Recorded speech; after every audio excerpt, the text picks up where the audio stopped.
हाय बच्चों, कैसे हो? एग्ज़ाम के बाद आप लोग का ये जो 50 दिन का टाइम मिला है, आप लोगों का कैसा गया है? आप लोगों ने 50 दिन में क्या क्या किया है, आप लोग उसका एनालाइज कीजिएगा। आज हम एक वीडियो बना रहा हूँ इसलिए कि एक पहले वीडियो बनाकर दे चुका हूँ आप लोग को। इसमें ये बताना मेरा काम है या बताना चाहते हैं कि आप लोगों ने अपने इच्छा से हो सकता है या हम टीचरों के सुझाव के कारण हो सकता है, पेरेंट्स के कारण हो सकता है या किसी सगी संबंधी के कारण हो सकता है कि आप लोगों ने चूज़ किया स्ट्रीम साइंस, कॉमर्स और इट मे बी आर्ट्स। ठीक है, जो आपने चूज़ किया है उसमें मुझे कुछ कहना नहीं है। मुझे ये कहना है कि आपने जो चूज़ किया है अब आपको उसी को मेन रखकर आपको उस कदम पे चलना है। अब किसी पे सोचना नहीं है कि मैंने गलत स्ट्रीम लिया है या अच्छा स्ट्रीम लिया है, वो आपको अब नहीं देखना है। आपने जो चूज़ किया है अब आप उसमें खुद से सेटिस्फाई होकर उसी में आपको चलना है।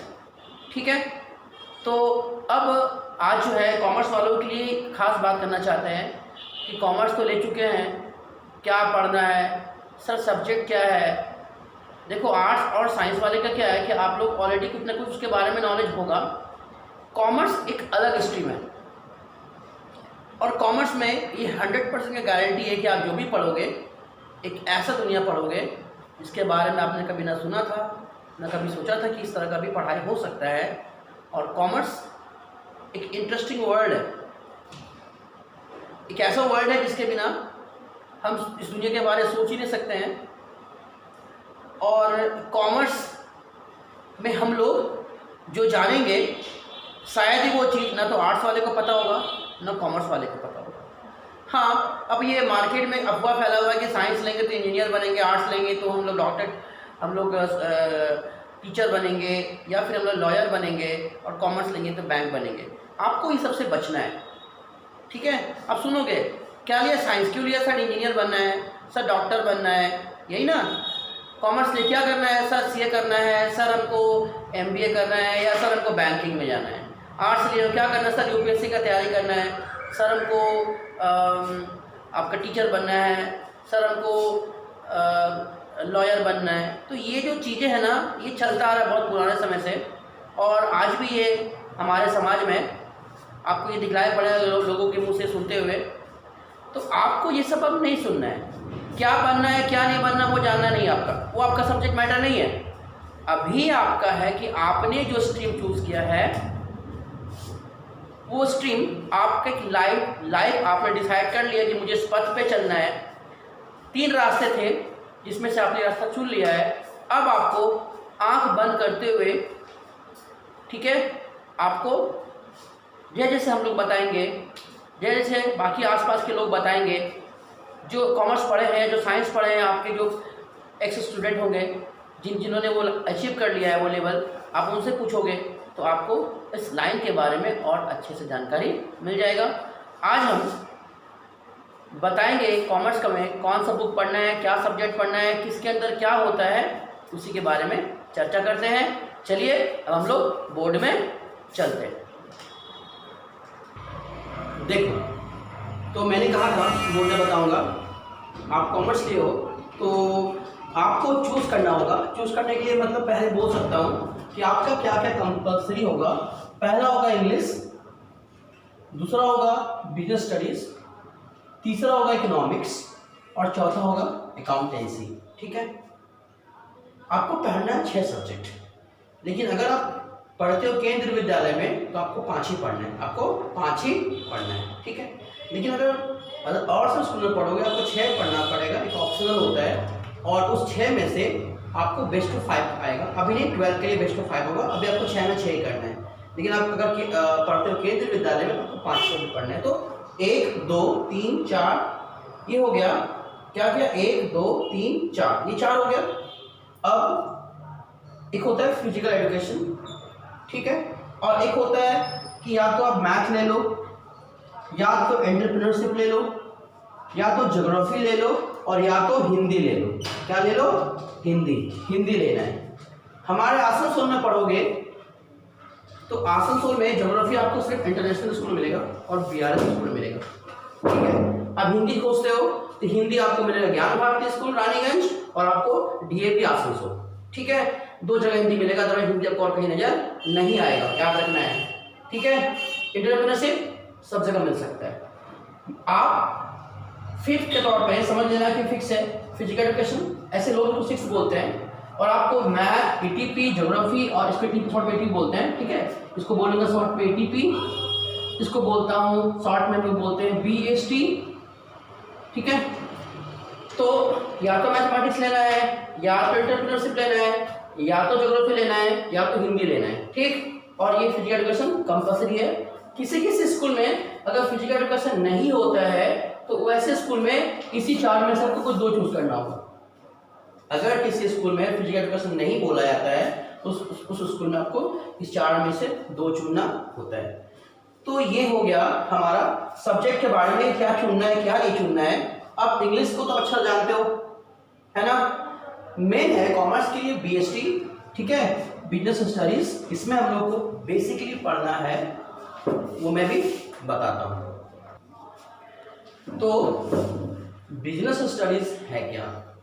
बिजनेस स्टडीज का मतलब होता है कि बिजनेस के बारे में आपको पढ़ना है, ठीक है। बहुत सारे जगहों पे बिजनेस स्टडीज को बिजनेस मैनेजमेंट के तौर पे भी जान सकते हो। बिजनेस स्टडीज में पढ़ना क्या है, बिजनेस इसको बोलते हैं, बिजनेस का क्या क्या फीचर्स है, बिजनेस का टाइप कैसा होता है, बिजनेस में कितना टाइप्स हम लोग जो करते हैं, बिजनेस का फील्ड क्या क्या है, बिजनेस में हम लोग अपना हमारे लिए क्या क्या उसमें आपका ऑप्शंस दिया हुआ है, इंश्योरेंस के बारे में पढ़ना है, ठीक है।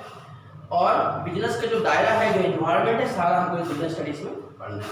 आते इकोनॉमिक्स, तो इकोनॉमिक्स भी एक सब्जेक्ट है जिसमें पढ़ना होता है कि हमारा जो अनवांटेड मैंने बोल सकते हैं कि हमारे पास अनवांटेड ही बोल सकते हो, हमारे पास बोल सकते हैं कि हमारे पास बहुत सारा वांट्स होता है, ठीक है, और हमारे पास जो पैसा होता है ना वो बहुत कम होता है। तो कैसे हम अपने थोड़े से पैसे से, थोड़े से इकोनॉमिक्स से हम कैसे बहुत सारे वांट्स को मैक्सिमम सेटिस्फाई करें, ये पढ़ते इकोनॉमिक्स में। बेसिकली पढ़ना है इसमें हमको, किसको बोलते हैं इकोनॉमिक्स, इसको बोलते हैं हिंदी में अर्थशास्त्र। मतलब ऐसा साइंस है जिसमें हम मनी के बारे में पढ़ते हैं, मनी के एक्सपेंसेस के बारे में पढ़ते हैं। और यही नहीं पढ़ते, बहुत कुछ पढ़ना है इसमें। हमें पढ़ना है कि प्रोड्यूसर का क्या स्थिति है, कंज्यूमर क्या है, ठीक है, मार्केट किसको बोलते हैं, मार्केट का टाइप क्या होता है, मार्केट का स्ट्रक्चर पढ़ेंगे, लोग किस दाम पे बेचना पसंद करते हैं, लोग किस दाम पे खरीदना पसंद करते हैं, उसके सारे इसमें पढ़ेंगे। और इसमें आपको 2 पढ़ना पड़ेगा 50-50 मार्क्स का। एक जो होगा वो होगा माइक्रो इकोनॉमिक्स, क्या होगा, माइक्रो इकोनॉमिक्स, और दूसरा आपका होगा वो होगा स्टैट्स, ठीक है, क्या होगा, स्टैटिस्टिक्स, ठीक है। तो ये 50 मार्क्स का होगा, ये 50 मार्क्स का स्टैटिस्टिक के बारे में आप थोड़ा जानकारी पता है, आपको पहले से पढ़े हो 9-10 में, मीन, मोड, मीडियन, ठीक है, ये उसका पार्ट है। तो बस पार्ट है, मतलब होता ही पढ़ना है, थोड़ा एक्स्ट्रा पढ़ना है। इसमें पढ़ना है हमको सेंट्रल टेंडेंसी के तौर पे, मीन, मोड, मीडियन, एसडी, ठीक है, सेंट्रल टेंडेंसी है।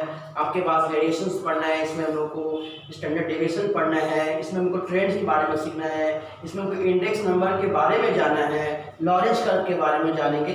बस ये समझ लो कि स्टैट्स का मतलब यहाँ पर जो है ये मैथमेटिकल टर्म्स, मैथमेटिकल कैलकुलेशन पढ़ना है। आप इसको मैथ बोल सकते हो, इजी मैथ्स। और इसमें क्या पढ़ना है जो मैंने पहले बता चुका। नेक्स्ट जो है सबसे इंपॉर्टेंट है अकाउंटेंसी। ये फुल प्रैक्टिकल बेस्ड है और कुछ इसमें थ्योरी भी आता है। 30% थ्योरी, 70% प्रैक्टिकल। इसमें पढ़ना क्या है, इसमें पढ़ना है जो बिजनेस करते हो। तो बिजनेस में ऐसा नहीं कि आप अपना खुद से कितना पैसा आया, कितना पैसा गया, कोई और कैसे लिख रहा है, हर कोई अपने तरीके से लिखेगा। और हर कोई जब आपस में बैठे तो आपका बुक्स जब हम चेक करेंगे तो हम नहीं चेक कर पाएंगे, क्योंकि आपका लैंग्वेज हम समझ नहीं आएगा। इसलिए एक यूनिवर्सल तरीका निकाला गया है कि बुक्स को कैसे मेंटेन करें। बुक्स का मतलब आपका किताब नहीं, आपका लेन देन का हिसाब पत्र है, उसको कैसे मेंटेन करें, कैसे एनालाइज करें, उसका रिकॉर्डिंग कैसे करें, वो सारी चीज़ों में अकाउंटेंसी प्रोवाइड करते हैं। इसको बोलते हैं हिंदी में लेखा शास्त्र, मतलब लिखने का शास्त्र। क्या लिखने का शास्त्र, आपका ट्रांजेक्शन्स को लिखने का तरीका, ठीक है, मैथ्स के बारे में जानते हो। यहाँ का मैथ्स 10 का मैथ्स से एग्जैक्ट सेम नहीं है, इसमें जस्ट आपको अर्थमेटिक प्रोग्रेशन, स्टैट्स का थोड़ा पार्ट मिलेगा, मीन मोड और आपके जैसे मिल सकता है। इसमें स्ट्रेट लाइन का थोड़ा पार्ट मिल सकता है, लेकिन इसमें आपको नए नए चैप्टर मिलेंगे, जैसे सेट थ्योरी मिलेगा आपको, लेसन फंक्शन जिसका नाम नहीं सुना वो सब मिलेगा इसमें आपको ज्योमेट्रिक प्रोग्रेशन में देखने मिलेगा, स्ट्रेट लाइन का 3 डायमेंशन आपको पढ़ने मिलेंगे, और सबसे इंपॉर्टेंट चीज़ जो है वो है कैलकुलस, जिसके बारे में ना कभी सुना है ना कभी आपने देखा है। आप कैलकुलस के बारे में यहाँ सीखोगे, और कैलकुलस के तौर पे हमें यहाँ पढ़ना है लिमिट्स एंड क्या, जस्ट 11 के लिए limits and differentiation, limits and differentiation, ठीक है। एंटरप्रेन्योरशिप बीएसटी के जैसा है। एंटरप्रेन्योर्स को हिंदी में बोलते हैं साहसी। साहसी मतलब बिजनेस करने का साहस। जो आदमी बिजनेस करने का साहस करता है उसको हम बोलते हैं एंटरप्रेन्योरशिप। और वो आदमी का क्या क्वालिटी है, उस आदमी से रिलेटेड उसका मेंटेन, एक आदमी जब करता है बिजनेस उसका क्या मेंटेनेंस करता है, क्या प्लानिंग करता है, क्या करता है प्रोजेक्ट, वो सारी चीज़ हम पढ़ेंगे एंटरप्रेन्योरशिप में। एक अलग सब्जेक्ट है, ये अलग सब्जेक्ट है, ये भी अलग सब्जेक्ट है, ये भी अलग सब्जेक्ट है। आप इस सब्जेक्ट के बारे में ना कभी जान सुने होंगे ना देखे होंगे। आप एक नई दुनिया में, मैं बोल सकता हूँ कि क्लास 11 में इंटर करोगे आपको एक नया दुनिया दिखलाई पड़ेगा। हो सकता है कि आपको शुरू के 1 महीने में ऐसा लगे कि मैंने ये क्या ले लिया, सर क्या पढ़ा रहे हैं, हो सकता है ये आपके मन में आएगा, पर धीरे धीरे आपको इस सब्जेक्ट से अच्छा लगाव हो जाएगा और आपको इसमें ये सब्जेक्ट बहुत ही अच्छा लगेगा, कॉमर्स, ये मेरा गारंटी है आपको। ज्योग्राफी अब जानते हो पहले वाला ही है, हिंदी भी पहले वाला है और ये बहुत इजी हो जाएगा इस बार। इंग्लिश और हिंदी 11-12 में 9-10 की अपेक्षा बहुत ही इजी है, बहुत कम सिलेबस के अंदर आता है। फिजिकल एजुकेशन में पढ़ना क्या है कि पोस्चर्स, आपको हर तरह के खेल के बारे में नॉलेज, इसका बैकग्राउंड, एरोडायनेमिक्स, ठीक है। मतलब कहने का मतलब है कि फिजिकल एजुकेशन में हम लोग जो पीटी वगैरह करते हो ना वो सारा इसके अंदर आ जाता है, ठीक है। तो यही है हमारा सब्जेक्ट मैटर। अब ये है कि कौन सा सब्जेक्ट में कौन सा बुक पढ़ेंगे, तो इसके लिए आपको एनसीईआरटी पढ़ना है। इसके लिए क्या पढ़ना है, इसके लिए आपको एनसीईआरटी पढ़ना है, और इसके साथ ही साथ आपको अरिहंत का ऑल इन वन का हम सजेशन करते हैं, आप ये बुक पढ़िएगा, आपका बहुत अच्छा होगा।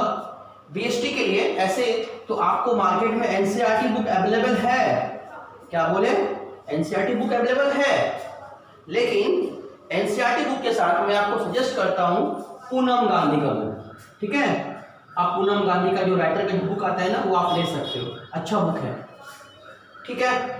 इकोनॉमिक्स के लिए इसका भी एनसीईआरटी आता है, आप देख सकते हो, पर मेरे ख्याल से इसमें एनसीईआरटी से अच्छा आप या तो दिनेश को प्रिफेर करो या राधा बहुगुणा का बुक ले सकते हो, बहुत अच्छा बुक है राधा बहुगुणा। आप ये 2 बुक में से किसी एक बुक को ले लो, बहुत बेस्ट होगा, ठीक है। दोनों में लैंग्वेज बहुत ईजी है, दोनों में क्लियर कट व्यू लिखा हुआ है, बहुत ही अच्छा होगा बनाने के लिए, आपको समझने के लिए। अकाउंटेंसी के लिए तो भाई एक ही बुक है, ऐसे इसका भी एनसीईआरटी आता है, लेकिन मैं प्रिफर करता हूँ एपीसी पब्लिशर का बुक आता है डीके गोयल, वो तो बेस्ट बुक है, आपको ये बुक बहुत ही अच्छा लगेगा बनाने में, और हम इसे पढ़ाएंगे आप लोग को। मैथ्स के लिए भाई आपको पहले से पता है आर एस अग्रवाल का बुक आता है, आर एस अग्रवाल के लिए बुक रेफर करेंगे हम, ठीक है। एंटरप्रेन्योरशिप के लिए इसका भी एनसीईआरटी बुक आता है, लेकिन एनसीईआरटी बुक मार्केट में अवेलेबल उतना होता नहीं है, तो मैं प्रेफर करता हूँ इसके लिए भी आप ऑल इन वन का बुक ले सकते हैं। किसका आता है, अरिहंत का आता है, किसका आता है, अरिहंत का आता है, आप वो बुक ले सकते हो। ज्योग्राफी के लिए आप ले सकते हो सरस्वती पब्लिशर का बुक, ठीक है, सरस्वती पब्लिशर का बुक ले सकते हो, बेस्ट बुक होता है। हिंदी के लिए मैं प्रेफर करता हूँ one and only all in one Arihant का, ठीक है, ले सकते हो। फिजिकल एजुकेशन के लिए ऐसे तो मार्केट में बहुत सारा बुक अवेलेबल है, लेकिन इसके लिए भी आप मैं प्रेफर करूंगा सरस्वती पब्लिशर का बुक, ठीक है। आप ये बुक ले सकते हो पब्लिशर का बुक। तो आपको यही सब बुक लेना है। इंग्लिश के लिए 2, बीएसटी के लिए एनसीईआरटी और पूनम गांधी, अगर ये नहीं भी होगा तो चल जाएगा, दिक्कत नहीं है, ठीक है। माइक्रो के लिए आप दिनेश या राधा बहुगुणा में कोई एक लेना है, और कोई एक लेना है, आपको दोनों ही लेना है, कोई एक लेना है, दोनों इक्वल है। अकाउंटेंसी में डीए गोयल, कंपल्सरी बुक है, बहुत अच्छा बुक है। मैथ्स के लिए आर्य सवाल, ईडीपी के लिए ऑल इन वन हरियाणा का आता है, ज्योग्राफी के सभी बुक से बुक ले सकते हो, और हिंदी के लिए all in one best book है। फिजिकल के लिए आपका वही सभी बुक का बुक आता है, आप ले सकते हो। ठीक है, तो ये सारे बुक जो मैंने रेफर कर दिए हैं, आप इसी बुक से पढ़ोगे, आपको अच्छा लगेगा, कम पढ़ना होगा। और ऐसे मार्केट में बहुत सारा बुक है, आप सब पे ध्यान मत दीजिएगा। जो मैंने आपको रेफर कर दिया है, आप इसी बुक से पढ़ोगे, और इसका मैं गारंटी लेता हूँ कि ये सारे बुक आपको अच्छे लगेंगे, क्योंकि मैं ये रेफर कर रहा हूँ, मैंने ये पढ़ा, ये बुक अच्छा लगा मुझे, इसलिए मैं आपको बता रहा हूँ। तो आप ये सब बुक ले लीजिएगा। ठीक है, और बुक के बारे में भी अगर कुछ होता है तो मुझसे आप कंसल्ट कर लीजिएगा, कमेंट कर दीजिएगा मुझे। तो आज ये इंट्रो क्लास ये तक रखते हैं। नेक्स्ट क्लास में मैं आपको अकाउंटेंसी के बारे में बताऊंगा, अकाउंटेंसी की इंट्रो क्लास दूंगा, और उसके बाद हम लोग अकाउंटेंसी क्लास स्टार्ट कर देंगे। धन्यवाद।